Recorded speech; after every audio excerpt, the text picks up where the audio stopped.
Alors, aujourd'hui, on fait la capsule 6. Alors, capsule 6 sur le péché, la nature de la chair et l'esprit et la rédemption du Seigneur Jésus. Donc, dans Luc 12, 3, c'est le verset pour la journée 6.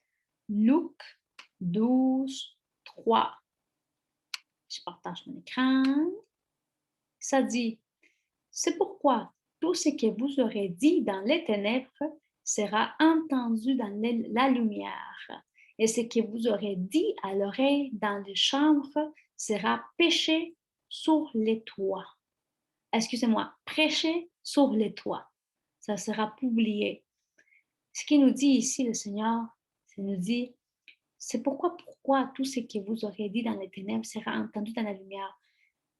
On pense que puisqu'on parle des choses, peut-être des choses, on critique, on parle mal de quelques personnes, on pense que, puisqu'on le dit entre nous, entre amis, entre femmes et mari, et ça va rester là. Mais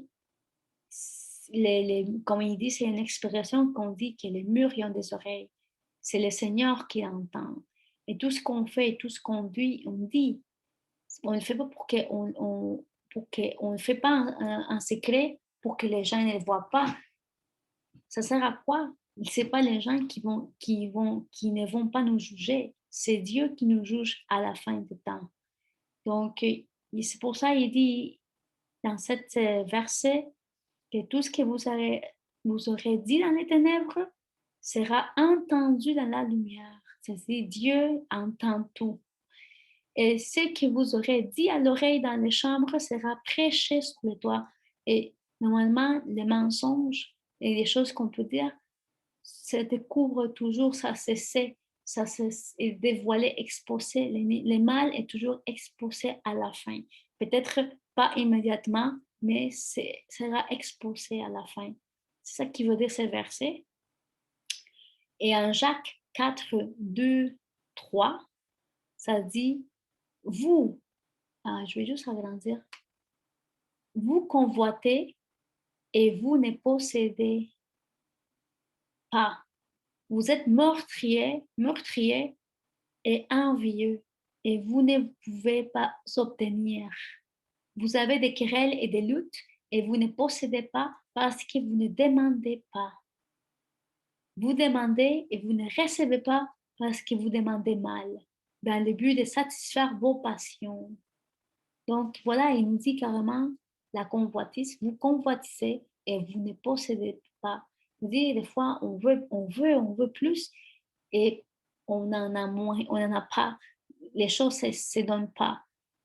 Il dit, vous êtes meurtrière et envieux. Meurtrière parce que le Seigneur nous dit que lorsqu'on a la jalousie envers quelqu'un d'autre, c'est comme si on aurait tué une personne. Lorsqu'on haït une autre personne, on a envie d'une autre personne, c'est comme si on est en train de faire du mal à cette autre personne. Il dit, si vous êtes meurtrier, envieux, et vous ne pouvez pas obtenir, vous ne pouvez pas obtenir, vous avez des querelles et des doutes. Donc, toutes ces choses, ces péchés, nous empêchent d'obtenir peut-être ce que nous voulons. Parce que notre cœur désire des choses, mais le Seigneur, il sait que ces choses-là, on n'est pas prêt à les recevoir présentement à cause de notre condition, à cause de notre condition, la condition de notre cœur. Et c'est pour ça qu'il dit, vous ne possédez pas parce que vous demandez pas. Vous demandez pas, vous ne savez pas demander. Ici, vous ne recevez pas parce que vous demandez mal. Dans le but de satisfaire vos passions, vous demandez mal. Vous demandez avoir telle chose pour paraître bien. Vous voulez telle chose pour montrer que vous avez des possessions. Il faut intérioriser et se demander pour quelle raison que je désire ça et être honnête avec soi-même. Est-ce que c'est ça que j'ai besoin maintenant, immédiatement? Est-ce que ça va changer ma vie? Est-ce que ça va me faire du bien? Présentement, peut-être le Seigneur il te dit, tu as besoin de paix, tu as besoin de, de, avoir plus de foi, de grandir dans la joie, dans la sagesse de Dieu.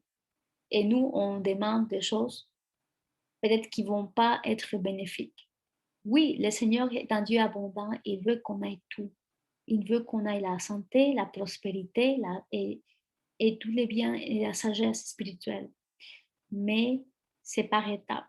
Alors, il faut demander à Dieu euh, s'il y a quelque chose qui va prendre ta place, Seigneur, qui va prendre plus de place que toi, ne me le donne pas. C'est ça que j'ai pris. Et je sais que le Seigneur, il donne tout en étapes selon ta capacité. Lorsque ton esprit grandit, ta capacité grandit pour recevoir. Voilà. Je voulais partager ces deux versets et méditer là-dessus. Qu'est-ce que le Seigneur vous parle dans la journée? Et on se voit pour la capsule 7. Bye!